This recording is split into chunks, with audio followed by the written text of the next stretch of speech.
This week on Myths and Legends, we're back in the stories of the Monkey King. We'll see how, if you're being attacked by bandits, the best solution is always a nice, friendly chat. And how, when fighting a vicious doppelgänger, you need to take a moment for a bathroom break. The creature this week is a real-life dinosaur who is just annoying and awful.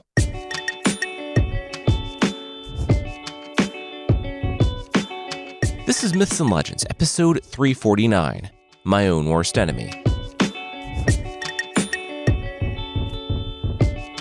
This is a podcast where we tell stories from mythology and folklore. Some are incredibly popular stories you might think you know, but with surprising origins. Others are stories that might be new to you, but are definitely worth a listen.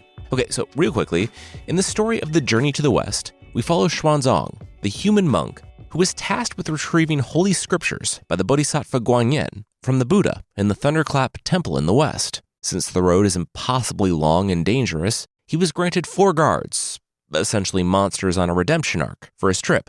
There was Sun Wukong, the Monkey King, a superpowered monkey who turned against heaven and nearly won hundreds of years prior. He was imprisoned and granted to Xuanzang as a bodyguard, but to control him, Monkey has to wear a golden headband that can tighten. There's also Pigsy, a stinky, appetite-driven pigman for whom intelligence is a dump stat, and Sandy, a dour and indigo sandman. There's also their horse, which is actually a dragon, but who almost never leaves the form of a horse. We will catch up with the party on the road, basically as always.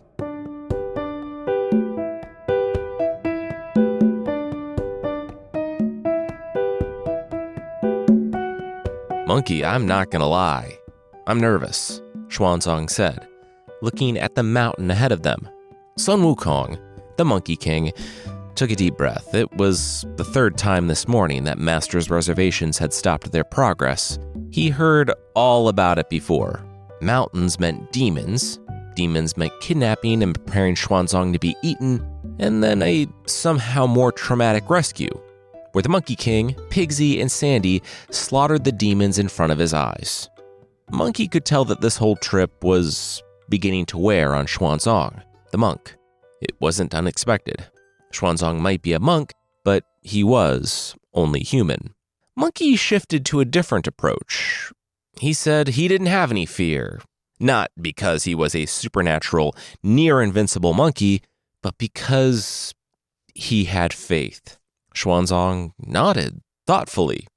Monkey continued. They submitted to their faith. Heaven was on their side. They were fated to make this journey. Why even worry about fiends?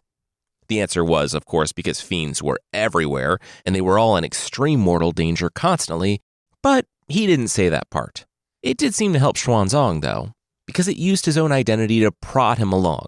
Monkey didn't really care, as long as they could keep moving. They summited that particular mountain without issue, and as Xuanzang started to calm down and look out on the rolling fields and villages spotting the countryside that would make up the next several months of their journey, the horse, Yulong, a dragon in the form of a horse, neighed and bolted. Monkey blinked, shaking his head at Pigsy. Really? Pigsy was holding his rake. This was his weapon of choice. It was also apparently what he used to help out and drive the horse that his master was riding. Yulong was like them, a repentant former demon, so he could really move. In a moment, he was 20 miles down the road. Then they heard the gong. By the time they made it to Yulong, Xuanzang was hanging from a tree. He was already bloodied. "What is going on?" Sun Wukong screamed. "He left Master alone for 20 miles and he finds the man tied up, dangling from a tree?" Xuanzang scraped his toes on the ground and turned to face Monkey. This just wound the rope and he started slowly spinning in the other direction. The Tang monk explained that he had been beset by highwaymen. He tried to tell them he had nothing, but they didn't like that. So they beat him and tied him up as bait. Bait, Monkey repeated. So 30 spears rose from the grass and also emerged from the trees around them. Probably should have led with that, Master.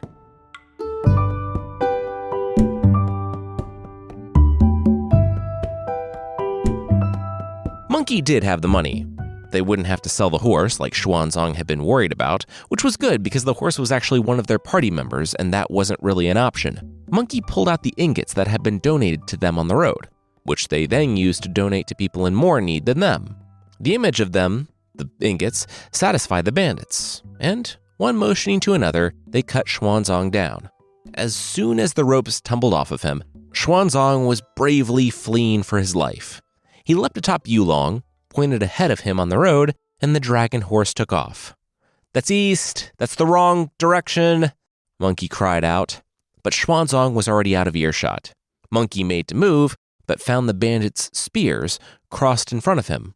Monkey called out to Pigsy and Sandy, who had just finished their 20-mile jog. "Go catch the horse. Maybe they could avoid losing a whole day here." "You'll be lucky to avoid losing your life, monk," the highwayman sneered. The boss pointed at Monkey, and his goons gave Sun Wukong some of what Xuanzang got. Monkey stood there as the hardest blows the bandits could muster just bounced off his head, arms, and chest. It barely moved his fur, let alone bruised him at all. 60 or 70 hits later, Monkey, still under the barrage, plucked a needle from behind his ear. Weakest demons yet. "All right, my turn," Monkey said. Just as a refresher, Sun Wukong has a rod that can change size and density. He got it from the Dragon King, and he usually keeps it tucked behind his ear. He brought it out, and it expanded in his hand, quickly, as in directly through the head of one of the attacking bandits. He managed another hit, on the leader, before the other 28 broke and ran into the forest. Monkey shook his head. These demons. He looked down to the human form that was surely transforming into an animal or demon, as they all did when they died. Except this one wasn't transforming back into his original form. It was staying human. So was the leader he'd hit. Monkey nudged them with his paw. "Come on, change back." After a few minutes, when Sandy and Pigsy returned with the horse and Xuanzang, Monkey began to worry that he had made something of an error here.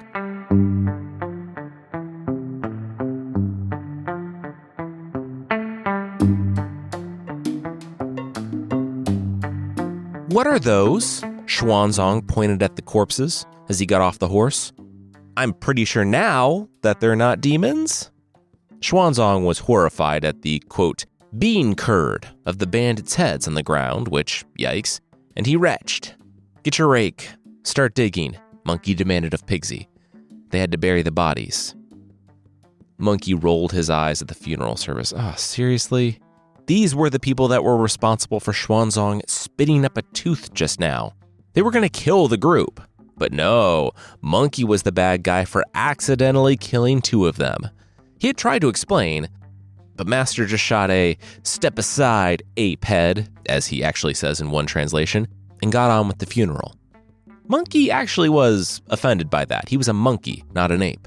Monkey heard Xuanzang say at the funeral, quote, "Noble ones, when you file suit, file it against Pilgrim only.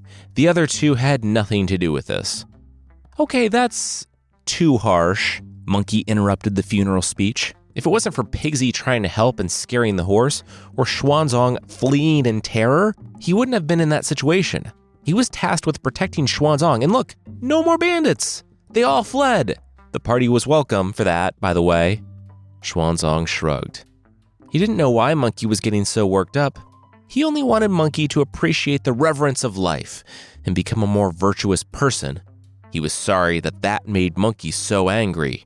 Monkey showed his respect for the bandits by thwacking their graves a half a dozen times before stomping off, saying that they should find a place to stay for the night.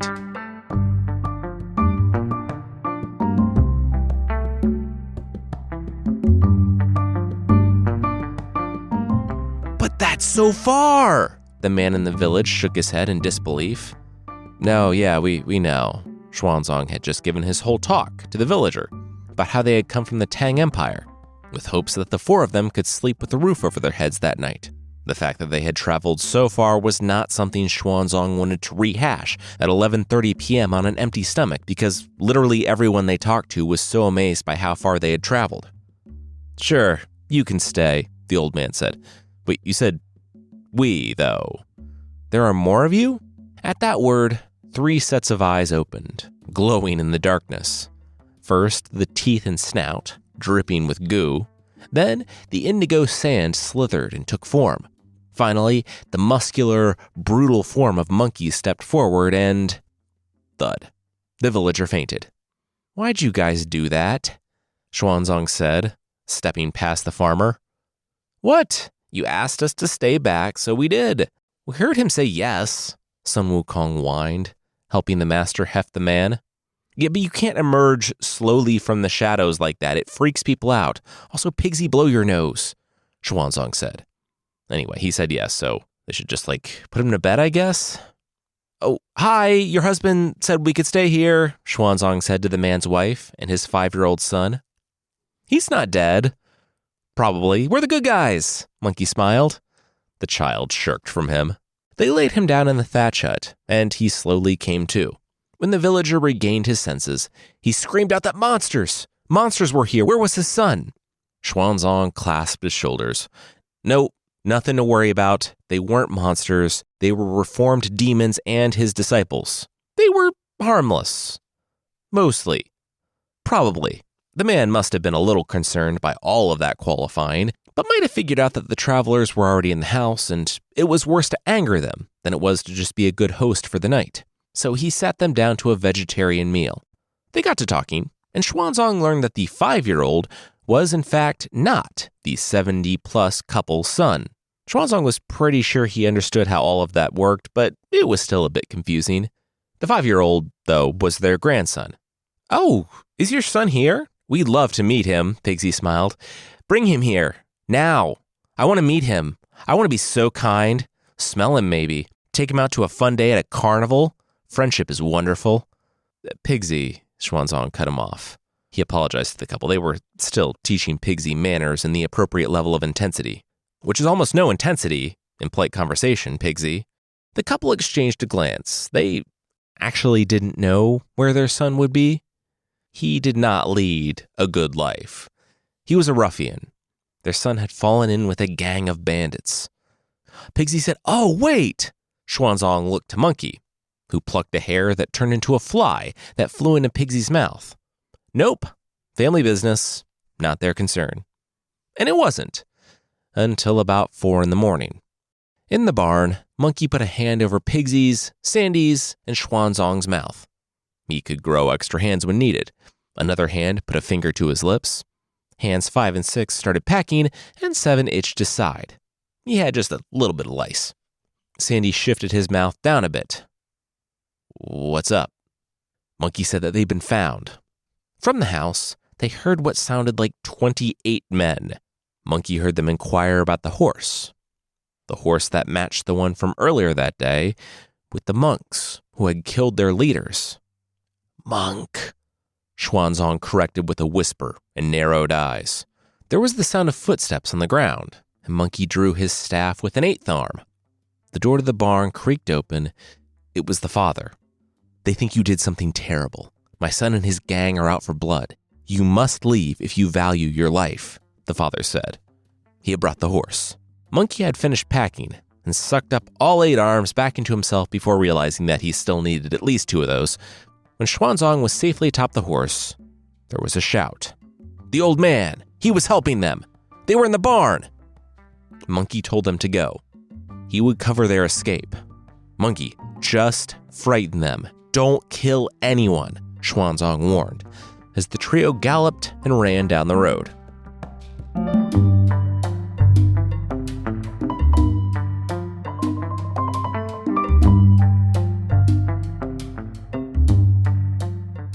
We'll see how Monkey follows his master's advice, but that will be right after this. Resolutions? That time already. Well, one of ours is to sit down and eat dinner around the table as a family consistently. I love this idea, and maybe it's your goal too. But what about those really busy days? What then? This year, we are turning to HelloFresh's lineup of quick and easy meals, especially their 15-minute recipes designed to help minimize mealtime stress. It will literally make our resolution possible. We've started it already. I believe I heard the words, "Why don't we eat like this all the time?" Well, kiddo, we can. We are. Crispy falafel with pistachio couscous, sizzling steak taco bar, fig and prosciutto pita pizzas. With HelloFresh, we're eating better than ever before. And all 3 of those recipes, Took us only about 15 minutes each. We cook together, we're saving time. I am a huge fan. And it's not just dinner, not just lunch. HelloFresh knows breakfast matters too. That's why they're giving subscribers free breakfast for life. For life. I will totally wake up early for that. The decision is easy. Go to hellofresh.com/mythsfree and use the code mythsfree for free breakfast for life. One breakfast item per box while subscription is active. That's free breakfast for life at hellofresh.com/mythsfree with code mythsfree.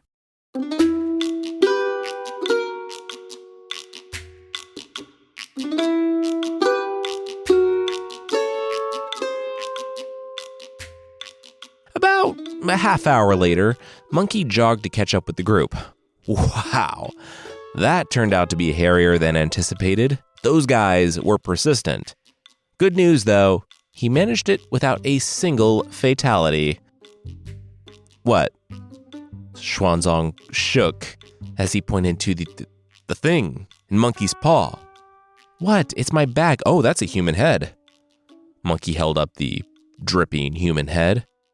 Ooh, well, it had gotten a little crazy, and Monkey did pull his punches, but in his defense, he was used to fighting demons, so could he get another warning? The bandits were probably more eager than they should have been when Monkey obliterated the chest of one of their own with a touch. In fact, the story is pretty graphic. Monkey, used to fighting demons and fallen heavenly creatures, didn't realize how fragile the human body was. Those he merely bumped exploded into a fine mist. If he accidentally ran into them, several shattered bones. If his fur brushed them, he tore their skin. He tried, but he couldn't help but win. To be real, I don't even know how I got this one, he said, of the villager's son's head. Why are you still holding that? Xuanzang shrieked. Monkey nodded. Oh, yeah, that's right. Gross. He tossed it in the dirt. Don't do that. Hold the head, don't hold the head. How am I supposed to know what you want, master? Monkey sneered. Xuanzang, disgusted at his disciple, shook his head. He didn't reply to Monkey. He spoke, but he didn't reply. Master began reciting the spell. Sun Wukong wanted to change. He did. But change is a process, and, sometimes monsters backslide and massacre a whole bandit troop. Xuanzang, the master, did have a nuclear option given to him by heaven itself, a way to control Monkey when any appeal to reason or reform couldn't turn him around. Every depiction of Sun Wukong should be wearing a golden headband, a fillet, as the story calls it, that he cannot remove. Xuanzang had the ability to tighten it, putting the unkillable Monkey King in indescribable pain, making it feel like his skull was being crushed because, for all intents and purposes, it was. This went on for what felt like an hour when Xuanzang finally relented. Monkey realized that he was on the ground. That man took us in, fed us, and you killed his son. Xuanzang raised his hands as a warning that he could recite the spell at any moment. Monkey, on the ground, writhing, said the sun watched more than a few people die. They all did, and they still kept coming. If a person picks a fight with a lightning bolt, the lightning bolt can only go so easy on them. Xuanzang wouldn't hear it. This was it. It was obvious that there was no redemption for Sun Wukong. There was no goodness in him, or if there was, it wasn't strong enough to stand up to the monster. Monkey was no longer to guide them to the west. He was a lost and evil thing. Go. Monkey shook his head. How could... Xuanzang started his spell again, and Monkey, unable to withstand another admonishment, leapt into the air. He was gone.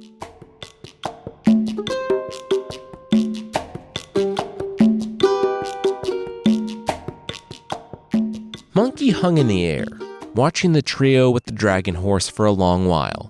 He knew the woods and trails were teeming with bandits, monsters, and demons, but he had to tell himself that that wasn't his concern anymore. He had languished for hundreds of years under a mountain, dreaming of the day when he would be free. Truly, unless heaven itself wanted to come after him in force, he would be able to stay free forever now. He wouldn't have to listen to that sanctimonious monk or the oppressive rulers of heaven. And yet, he didn't want to return to his old life. He thought about going back to the Flower Fruit Mountain, where he had reigned as king for centuries, but why? So he could be the demons that he fought? So he could stay as he was forever? He wanted to be more, be better. He had started this journey, and he didn't want to leave this path, though he now walked it without a guide. His cloud traveled to the great southern ocean, to the Bodhisattva Guanyin, the one who had initiated their quest and who also bailed them out of trouble kind of a lot. He bowed as she explained that the Tang monks strove to do everything virtuously, and he didn't take lightly even one human life lost. Monkey had the powers of the heavens. If he used it to kill demons and monsters, that was to his merit. Why would he use it on mere humans? Monkey, his forehead in the dirt, said he understood. He did something wrong. He just couldn't comprehend why his master, his former master, had reacted so harshly to just a couple mistakes. Was he never to make a mistake? Was growth just to be a perfect straight line all the time? Monkey shook his head. It didn't matter, though. It was over. There was no way he could continue with his master. And sadly, without him, there was no way for them to keep going on the journey to the west. Then, Monkey got an idea. He rose and looked at the Bodhisattva. He had to go.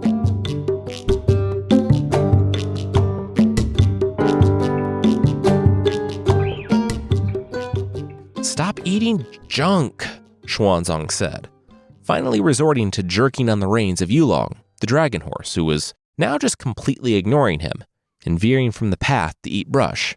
You're not even a real horse. Why are you being bad? It's a bit much, Pigsy said. You should really rein him in. Oh, don't help or anything. Xuanzang was now completely in the tall grass. Just stand around making puns. Yeah, you're right. I don't want to go horse, Pigsy laughed, but then saw his master was actually being sarcastic. He didn't know anything about horses. That was all Ban horse plague, Monkey. Horses loved Sun Wukong. Yulong neighed. You're not a real horse, Xuanzang snapped. Sandy stepped forward. Don't be sad, I'll see what I can do. A purple smile formed. Get it? Saddle, huh? Xuanzang shook his head. Okay. He slid down from the saddle. That was it for today. They should just set up camp. Pigsy and Sandy looked at him. Well, set up camp, Xuanzang commanded, and took out some of his travel scriptures. He looked up at the Sandman and the Pigman, still standing there. Monkey usually gave the orders. Oh my gosh, how many times have you done this? Would a Buddhist monk in the 7th century really say, oh my gosh? Sandy thought out loud. Just do what you do every time we camp. Xuanzang sat back as the two went to gather firewood and root vegetables, and Yulong trotted off to graze. Master, I have water for you, Xuanzang heard a few moments later. Oh, thank you, Monkey. Then he froze. Monkey. He told Monkey never to return. He raised his hands, but Monkey raised his first. He brought the iron rod down on Xuanzang's head. He sneered, wiping the blood off his rod. He grabbed the bags and mounted a cloud.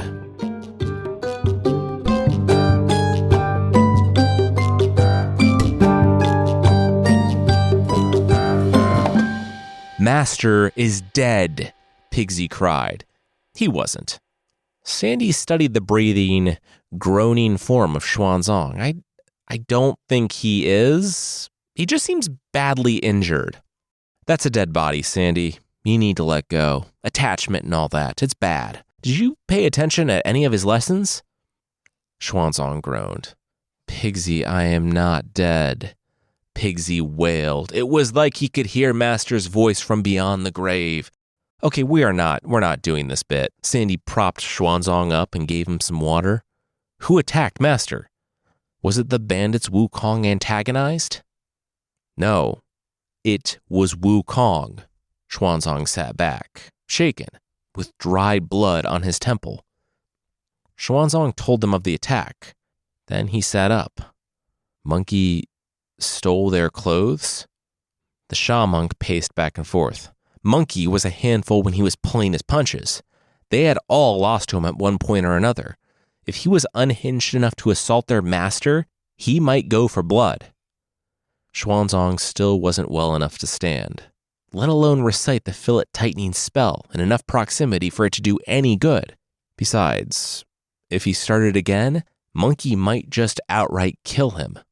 No, they couldn't take Monkey on. But they knew someone who might be able to rein him in, the Bodhisattva Guanyin herself. First, though, he would go to the Flower Fruit Mountain and see the vengeful, crazed Monkey King for himself.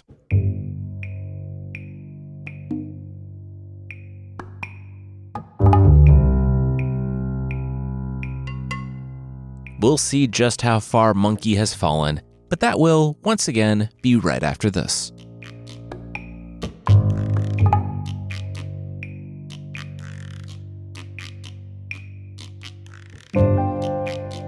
This is our travel rescript, my minions, Sun Wukong said to the assembled, shrieking, cheering monkeys of his kingdom. One indigo, sandy monkey in the crowd shook his head. That wasn't Monkey's rescript outlining their whole mission that we won't go over here. That was Xuanzang's. Then Sandy gasped. As the realization hit him, so did several angry monkeys. Turned out that he really stood out among them, and the monkeys dogpiled him. Soon, they subdued the Sandman and dragged him before Sun Wukong, the Monkey King. "What are you doing?" Sandy shouted. "Attacking Master, rebelling against heaven?" "Go home, Sandy. You're out of your depth," Monkey said. And the little monkeys released him. "I didn't attack Master and return here to rebel. I did so because you're in your own way. And now, you're in my way. I am going to the west, and I will seek the scriptures. I have a new scripture pilgrim." Sandy gasped. That was absolutely ridiculous. The scripture pilgrim was the golden cicada, the Buddha's disciple who didn't pay attention in class and was banished from Spirit Mountain. He was reincarnated as Xuanzang. It had been preordained. "Who says fate can't be changed?" Monkey laughed. Sandy looked left and right. "Everyone? Literally everyone? It's the definition of the word fate." Monkey said, "Well, maybe the gods were wrong. Maybe he needed to save this world in spite of itself." "Team," Monkey called out. And out came Xuanzang, Sandy, and Pigsy, alongside the horse carrying all their bags. Well, it was 3 monkeys dressed up like Xuanzang, Sandy, and Pigsy, wearing the clothes Monkey had stolen from Xuanzang when he attacked. Sandy grimaced at the monkey monk impersonating him, and, with one hit of his staff, killed the creature where he stood. Immediately, a horde of monkeys climbed over one another to get to the Sha monk, Sandy, and tear him apart. But he was pouring down the Flower Fruit Mountain and calling up a cloud. He fled to the sound of monkeys' laughter echoing through the forest.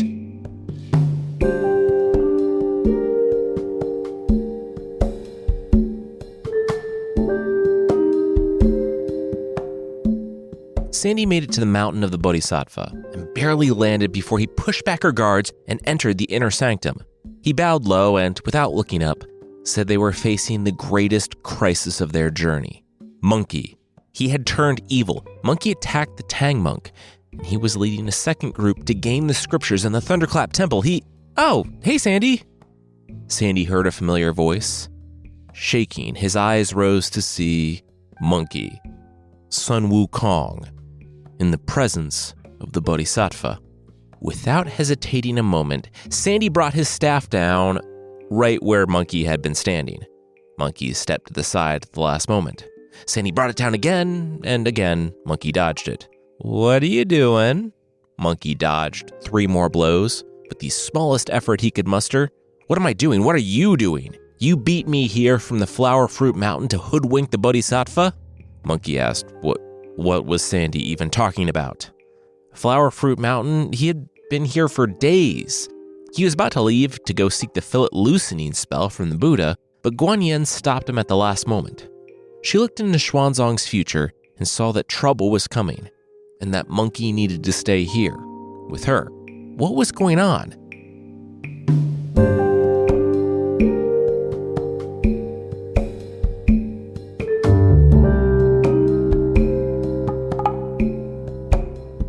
Seriously, Sandy? Sun Wukong looked at the Monkey King of the Flower Fruit Mountain. It was a macaque. It's a completely different type of monkey, Sandy. Like, he looks nothing like me. That golden fillet is, construction paper? It's like a Burger King crown. He's obviously a monster from the journey. A monkey that took advantage of my absence to take my form. He looked back. Sandy? Sandy shook his head. Monkey, there were two monkeys. The macaque tackled Sun Wukong, and the pair rolled. When Monkey pushed him away, Sandy shook his head, pointing to Sun Wukong and the macaque. He didn't know which one was the monkey he arrived with. With whom you arrived, Sun Wukong corrected. Also, seriously, Sandy? Are we really doing this? He is the obvious fake. Sandy, he's trying to trick you, the macaque said. I was the one who arrived with you from that place we were just at together. Sandy shrieked. The first monkey is annoyingly pedantic, just like Monkey always was, and the second referenced past experiences. He had no idea who was who. Sandy, his reference was extremely vague. He's the obvious imposter, Monkey pointed out. The macaque pulled a stick from behind his back. Sandy pointed. Watch out, possible monkey, but maybe imposter. He has your/his staff. Monkey said it was a stick. Come on. But that was before he was hit harder than he had been hit in years. Whoever this macaque was, he had some powerful magic. Monkey pulled out his own staff and lunged.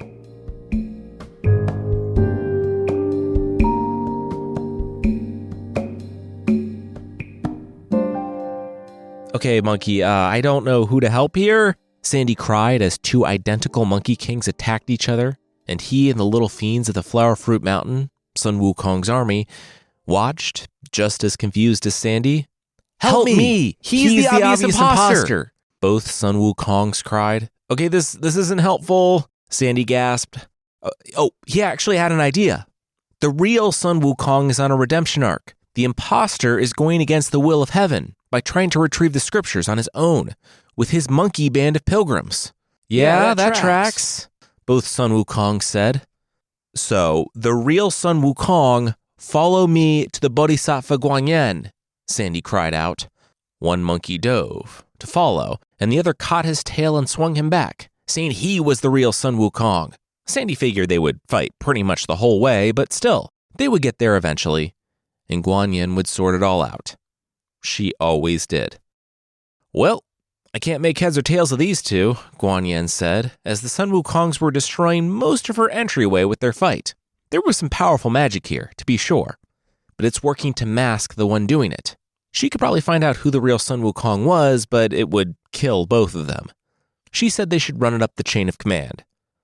Yikes. No, sorry, the Jade Emperor said. He got glimmers of which one was the bad one, but they were jumping around and switching places so much that it was extremely hard to tell. Yama might be able to handle it.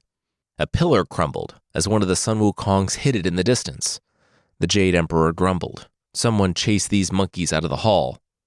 Who is causing trouble in our nether region? Yama cried in the darkness of the underworld. In one translation, both monkeys stopped fighting for a moment to stifle a laugh. It means lower region, Guanyin frowned. No, we know what it means, right? One Sun Wukong asked another. He was also snickering and nodded. Oh, totally. Then they went back to trying to kill each other. I'm sorry, but I can't help you, Yama said. He gestured to a servant, who brought back reams of paper. I thought you had the lives of everyone down here. Also, do you really have paper? Sandy eyed them suspiciously. The earliest extant paper fragment is dated from the Han Dynasty, in China, in 179 BC. The servant spat. Sandy told him, okay, chill out. Also, he knew that the Han Dynasty was in China. He just didn't know about the whole paper thing. Oh, you think? The servant shook his head. Seriously. Ignorant. Yama, the king of the dead, said that due to what could only be described as log spam, they no longer tracked monkeys. Sendy was about to open his indigo mouth to ask why, but Yama continued. Monkey had been doing dangerous, deadly things, well, forever. He had technically died 171 times and led countless monkeys to their deaths. Countless. So the land of the dead didn't track monkeys because doing so was, well, it was torturous. Sandy looked at Guanyin, who had the exact same idea. They had to go. They yelled out for the monkeys to fight to the above world.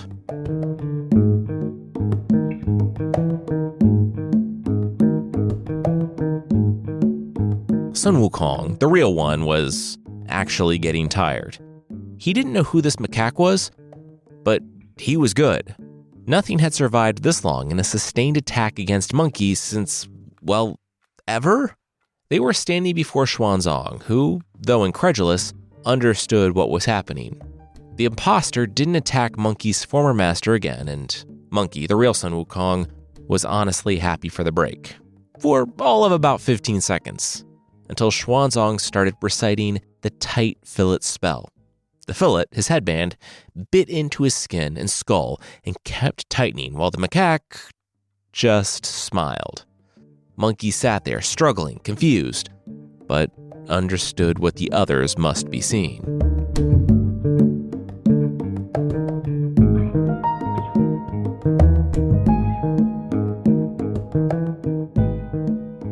It isn't working. It's affecting both of them, Xuanzang said at the writhing, shrieking monkeys, right after he finished reciting the spell. While the monkeys had caught their breath, Xuanzang looked at both of them. Then he had an idea. He was surprised. They had been fighting all day, right? It was odd that Monkey hadn't needed to go to the bathroom. Both monkeys looked puzzled for a moment, until one gasped, tackled the other, and grappling him, leapt into the sky. Xuanzang pointed. That was the real monkey. Guanyin disappeared after the pair. She found them in the western heaven, before the Buddha himself. They just crashed down in the middle of his lecture about two minds at war. One shook, one bowed. The one who bowed apologized. Apologized for peeing on the Buddha's hand that one time, long ago. The macaque turned in shock and a little horror. Wait, Monkey peed on the Buddha's hand? Then an even more horror. He noticed that all of them, they could all see him as he was. The Buddha stepped back, and his classroom swarmed the macaque. The monkey turned into a fly, and the Buddha trapped it, harmlessly, under a bowl. He held up a hand, and his student stopped the attack. He lifted the bowl, and Sun Wukong swatted the fly, killing it instantly. Okay, Sun Wukong. Really? Wait, was I not supposed to do that? Was that going in a different direction towards reconciliation? Okay, I'm sorry, really. I have to learn not to attack. It's been a long day.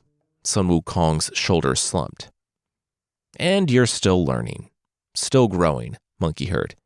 Then he looked up. He needed a favor he knew he didn't deserve. He wanted to know the loose fillet spell, so he could move on, so he could finally be released from the Tang monk's service. The Buddha sat for a moment, then looked Sun Wukong in the eyes. He won't reject you, Sun Wukong, if you return with a contrite heart. He won't send you away again. Monkey didn't ask for the loose fillet spell again. He bowed before the Buddha and descended back to earth. After he left, the Buddha gave Guanyin a look that said, "Make sure that's the case," and she beat Monkey in her race to Xuanzang. In the end, she didn't need to convince Xuanzang to take Monkey back. Monkey bowed before Xuanzang, begging his forgiveness and acknowledging his wisdom. Yes, Xuanzang, as a great teacher, realized that Monkey was still on his journey and was still growing. Also, things completely fell apart without Monkey, and there were still so many demons on the road ahead. "Back with our stuff," Pigsy cried, holding up their luggage and saying that no worries. He killed the monkeys pretending to be them. there would be no competition on the road. But I mean, don't do that, Monkey said. Those guys were just innocent monkeys. They would literally follow anyone. Which was why they'd follow you, Pigsy grinned. But seriously though, please don't kill my people, Monkey said. Oh, but I'm still growing, still on this journey, Pigsy imitated Monkey. Xuanzang laughed. Nice, that's what he did, that's how he sounded. Thanks, Master, I've been working on it, Pigsy snorted.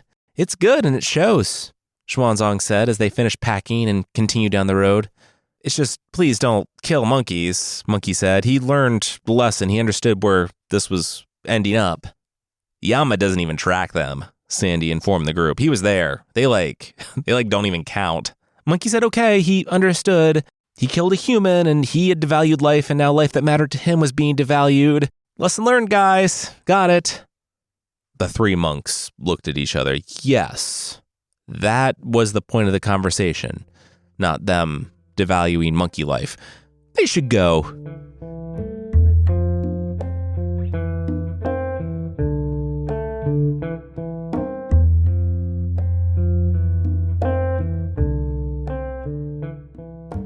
That's where we'll leave it this week. Next week, it's something else. We're pushing Aries back another week because it's just not ready yet, but it will be. Oh, and real quickly, we wanted to give you all an update on last week's episode. Thank you to everyone who wrote in, voted, and commented all over the place. The made-up story was the middle one, the Styx. The first one, the goose, was from North American folklore. And the third one, the questions, was from Flemish folklore. The middle one was by Carissa, except for one detail that apparently gave everything away. When recording, I was like, oh, these kids need names. It would help drive it home. It would help make the connection. And, well, I gave them very obvious names that did not fit with the story at all. So, you're welcome to everyone who was able to pick it out because of the names. It was really fun, and I think we'll do it again in the future. If you'd like to support the show, there's still a membership thing on the site. For less than the price of a can of handmade, smoked rattlesnake meat, you can get extra episodes and ad-free versions of the show that are still available. And yeah, apparently the handmade rattlesnake meat is out of stock, which makes me hope that something didn't go horribly wrong when this person was hand-making rattlesnake meat. For more info on the membership, check out mythpodcast.com/membership.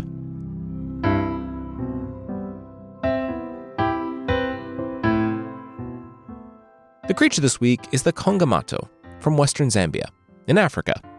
So I think part of a creature being seen as mythological is how used to it we are. Like how a rhino is an aggressive unicorn if you've only heard about a unicorn and never seen a rhino. Or how the questing beast from Arthurian legend really fits the definition of a giraffe for someone who maybe knew someone who saw a giraffe once. Basically, what I'm saying is that dinosaurs exist. Maybe. I don't know. Apparently, in southern Africa, some places say Zambia, other reports stretch as far as Kilimanjaro, there is something related to a pterodactyl or pteranodon. They're called pterosaurs. These ones have big, leathery wings, red, scaly bodies, and teeth. Descriptions of the creature have been on the books for centuries, with a 1700s version describing the mischief of a creature taking and consuming children, which, such mischief, feels like it's downplaying it maybe a little bit.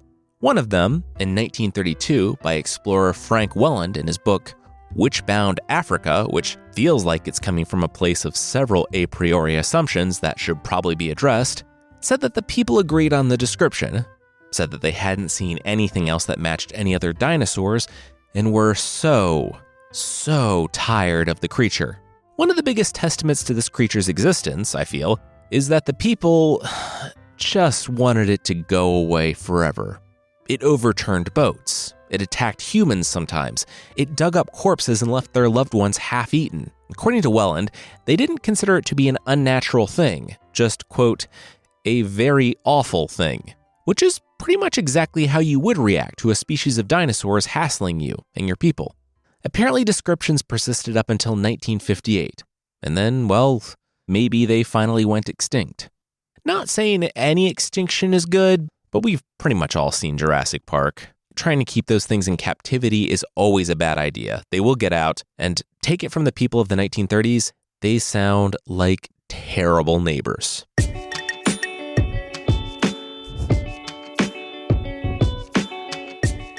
That's it for this week. Myths and Legends is by Jason and Carissa Weiser. Our theme song is by Broke for Free, and the Creature of the Week music is by Steve Combs. There are links to even more of the music we used in the show notes. Thank you so much for listening, and we will see you next time.